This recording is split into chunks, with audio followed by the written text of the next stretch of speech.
السلام علیکم دوستوں، میں ہوں کاشف قمر اور آپ موجود ہیں اسلامک نیٹ ورک پہ۔ دوستوں، اسلامک نیٹ ورک میں ہم کتاب مشکوٰۃ المصابیح کا مطالعہ کر رہے ہیں اور اس میں ہم نے اس کا تیسرا اور آخری والیوم شروع کیا ہوا ہے، اور تیسرے والیوم کا پہلا باب جو ہے وہ ہے کتاب الآداب۔ کتاب الآداب کا سب چیپٹر ہے ہجر، قطع تلقی اور عیب جوئی کی ممانعت کا بیان۔ حدیث نمبر ہے 5027۔ ابو ایوب انصاری رضی اللہ تعالیٰ عنہ بیان کرتے ہیں کہ رسول اللہ صلی اللہ علیہ وسلم نے فرمایا، کسی آدمی کے لیے جائز نہیں کہ وہ اپنے مسلمان بھائی سے 3 دن سے زائد ترک تعلقات کرے۔ دونوں ملتے ہیں تو وہ اس سے اعراض کرتا ہے اور وہ اس سے اعراض کرتا ہے، اور ان دونوں میں سے بہتر وہ ہے جو سلام کرنے میں پہل کرتا ہے۔ حدیث نمبر 5028۔ ابو ہریرہ رضی اللہ تعالیٰ عنہ بیان کرتے ہیں کہ رسول اللہ صلی اللہ علیہ وسلم نے فرمایا، بدگمانی سے بچو، کیونکہ بدگمانی سب سے بڑا جھوٹ ہے۔ تم کسی کے عیب مت تلاش کرو اور نہ جاسوسی کرو۔ قیمت بڑھانے کے لیے بولی مت دو اور نہ باہم حسد کرو۔ بغض مت رکھو اور نہ قطع تلقی کرو، اور اللہ کے بندو بھائی بھائی بن جاؤ۔ ایک دوسری روایت میں ہے، اور حسد کی بنا پر باہم ایک دوسرے سے آگے بڑھنے کی کوشش نہ کرو۔ حدیث نمبر 5029۔ ابو ہریرہ رضی اللہ تعالیٰ عنہ بیان کرتے ہیں کہ رسول اللہ صلی اللہ علیہ وسلم نے فرمایا، پیر اور جمعرات کے روز جنت کے دروازے کھولے جاتے ہیں۔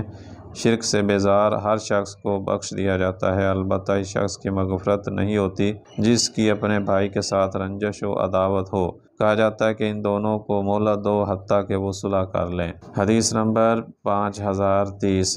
ابو ہریرہ رضی اللہ تعالیٰ عنہ بیان کرتے ہیں کہ رسول اللہ صلی اللہ علیہ وسلم نے فرمایا، ہر جمعے 7 دنوں میں لوگوں کے اعمال 2 مرتبہ پیر اور جمعرات کے روز پیش کیے جاتے ہیں۔ ہر بندہ مومن کو بخش دیا جاتا ہے، البتہ اس بندے کی مغفرت نہیں ہوتی جس کی اپنے بھائی کے ساتھ رنجش و عداوت ہو۔ کہا جاتا ہے ان دونوں کو چھوڑ دو حتیٰ کہ وہ عداوت سے رجوع کر لیں۔ حدیث نمبر 5031۔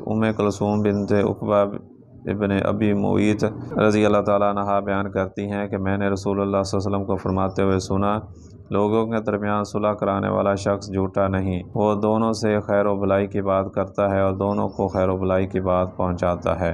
امام مسلم نے یہ اضافہ نقل کیا ہے کہ کلثوم رضی اللہ تعالیٰ عنہ نے کہا، میں نے انہیں یعنی نبی اکرم صلی اللہ علیہ وسلم کو 3 امور کے علاوہ کسی معاملے میں جھوٹ بولنے کی اجازت دیتے ہوئے نہیں سنا: لڑائی جنگ میں، لوگوں کے درمیان صلح کرانے میں، اور میاں بیوی کو باہم گفتگو کرنے میں۔ حدیث نمبر 5032۔ اور جابر رضی اللہ تعالیٰ عنہ سے مروی حدیث شیطان مایوس ہو چکا باب الوسوسہ میں ذکر کی گئی ہے۔ حدیث نمبر 5033۔ اسماء بنت یزید رضی اللہ تعالیٰ عنہ بیان کرتی ہیں کہ رسول اللہ صلی اللہ علیہ وسلم نے فرمایا، صرف 3 مواقع پر جھوٹ بولنا جائز ہے: آدمی کا اپنی بیوی کو خوش کرنے کے لیے جھوٹ بولنا، لڑائی میں جھوٹ بولنا، اور لوگوں کے درمیان صلح کرانے کے لیے جھوٹ بولنا۔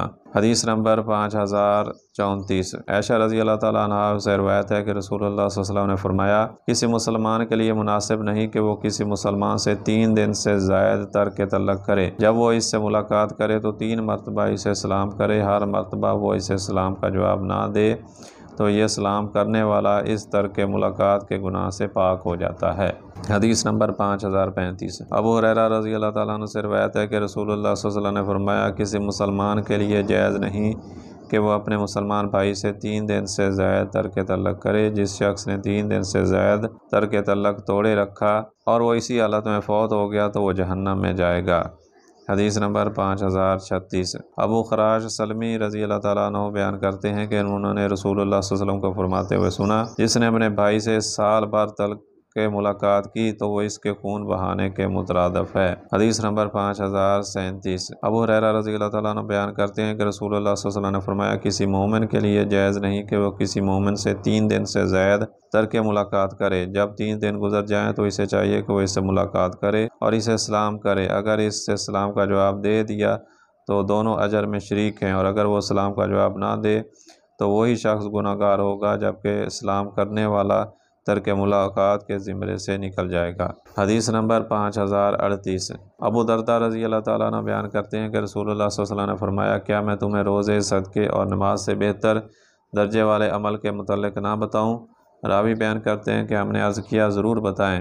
آپ صلی اللہ علیہ وسلم نے فرمایا، 2 فریقوں، دوستوں رشتہ داروں کے درمیان صلح کرانا، جبکہ دو فریقوں کے درمیان فساد ایسی خصلت ہے جو نیکیوں کو زائل کر دینے والی ہے۔ ابو داؤد، ترمذی اور امام ترمذی نے فرمایا یہ حدیث صحیح ہے۔ حدیث نمبر 5039۔ زبیر رضی اللہ تعالیٰ عنہ بیان کرتے ہیں کہ رسول اللہ صلی اللہ علیہ وسلم نے فرمایا سابقہ امتوں کی بیماری غیر محسوس طریقے سے تمہاری طرف منتقل ہو گئی۔ حسد اور بغض و عداوت اور وہ نیکیوں کو زائل کرنے والی ہے۔ یہ نہیں کہہ رہا کہ وہ بیماری بال موڑتی ہے، بلکہ وہ دین کو ختم کر دیتی ہے۔ حدیث نمبر 5040۔ ابو ہریرہ رضی اللہ تعالیٰ عنہ نبی صلی اللہ علیہ وسلم سے روایت کرتے ہیں کہ آپ صلی اللہ علیہ وسلم نے فرمایا حسد سے بچو، کیونکہ حسد نیکیوں کو اس طرح کھا جاتا ہے جس طرح آگ لکڑی کو کھا جاتی ہے۔ حدیث نمبر 5041۔ ابو ہریرہ رضی اللہ تعالیٰ عنہ نبی صلی اللہ علیہ وسلم سے روایت کرتے ہیں آپ صلی اللہ علیہ وسلم نے فرمایا دو فریقوں، دوستوں اور رشتہ داروں کے درمیان برائی ڈالنے سے بچو، کیونکہ وہ دین کو زائل کرنے والی ہے۔ حدیث نمبر 5042۔ ابو سلمہ رضی اللہ تعالیٰ عنہ سے روایت ہے کہ نبی صلی اللہ علیہ وسلم نے فرمایا جو شخص کسی مسلمان کو تکلیف پہنچاتا ہے تو اس کے بدلے میں اللہ اسے تکلیف پہنچاتا ہے، اور جو شخص کسی کو مشقت میں مبتلا کرتا ہے تو اللہ اسے مشقت میں مبتلا کر دیتا ہے۔ ابن ماجہ، ترمذی اور انہوں نے فرمایا یہ حدیث غریب ہے۔ حدیث نمبر 5043۔ ابو بکر صدیق رضی اللہ تعالیٰ عنہ بیان کرتے ہیں کہ رسول اللہ صلی اللہ علیہ وسلم نے فرمایا وہ شخص ملعون ہے جو کسی مومن کو نقصان پہنچاتا ہے یا اسے دھوکہ دیتا ہے۔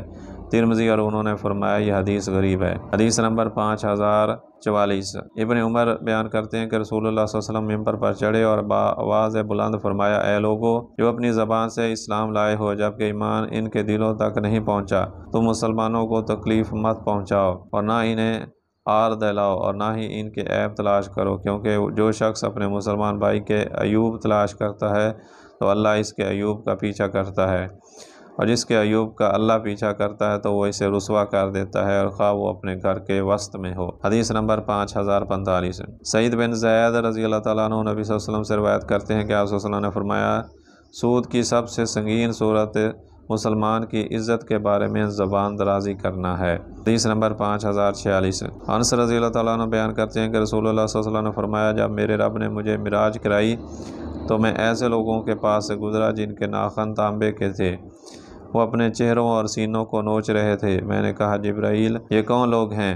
انہوں نے کہا یہ وہ لوگ ہیں جو لوگوں کا گوشت کھایا کرتے تھے، ان کی غیبت کیا کرتے تھے، ان کی عزتوں کے متعلق عیب جوئی کرتے تھے۔ حدیث نمبر 5047۔ مستور رضی اللہ تعالیٰ عنہ نبی صلی اللہ علیہ وسلم سے روایت کرتے ہیں کہ آپ صلی اللہ علیہ وسلم نے فرمایا جس نے کسی مسلمان آدمی کی غیبت کی وجہ سے ایک لقمہ کھایا تو اللہ اس شخص کو اس کے مثل جہنم سے کھلائے گا، اور جس شخص نے کسی مسلمان آدمی کی غیبت کی وجہ سے کوئی کپڑا پہنا تو اللہ اس شخص کو اس کی مثل جہنم سے کپڑا پہنائے گا، اور جو شخص شہرت و ریاکاری کی جگہ کھڑا ہو تو اللہ اس کو روز قیامت شہرت و ریاکاری کی جگہ پر کھڑا کرے گا۔ حدیث نمبر 5048۔ ابو ہریرہ رضی اللہ تعالیٰ عنہ بیان کرتے ہیں کہ رسول اللہ صلی اللہ علیہ وسلم نے فرمایا حسن ظن حسن عبادت میں سے ہے۔ حدیث نمبر 5049۔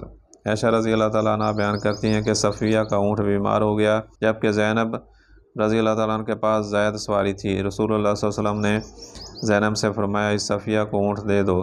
انہوں نے کہا میں اس یہودن کو دوں؟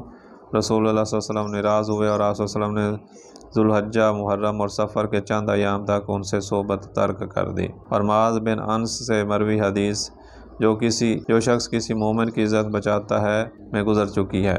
حدیث نمبر 5050۔ ابو ہریرہ رضی اللہ تعالیٰ عنہ بیان کرتے ہیں کہ رسول اللہ صلی اللہ علیہ وسلم نے فرمایا عیسیٰ ابن مریم نے ایک آدمی کو چوری کرتے ہوئے دیکھا تو عیسیٰ نے اسے فرمایا تم نے چوری کی ہے؟ اس نے کہا اس ذات کی قسم جس کے سوا کوئی معبود برحق نہیں، ہرگز نہیں۔ اس پر عیسیٰ علیہ السلام نے فرمایا میں اللہ پر ایمان لایا اور میں نے اپنے نفس کی تکذیب کی۔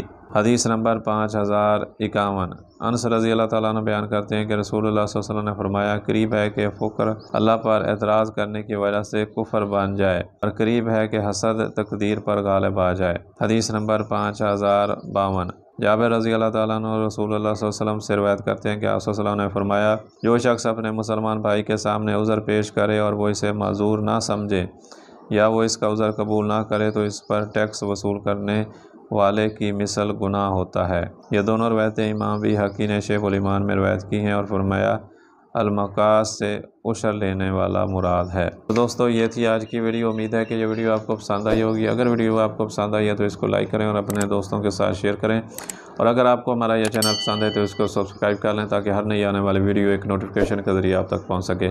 آئندہ ویڈیو تک کے لیے اللہ حافظ۔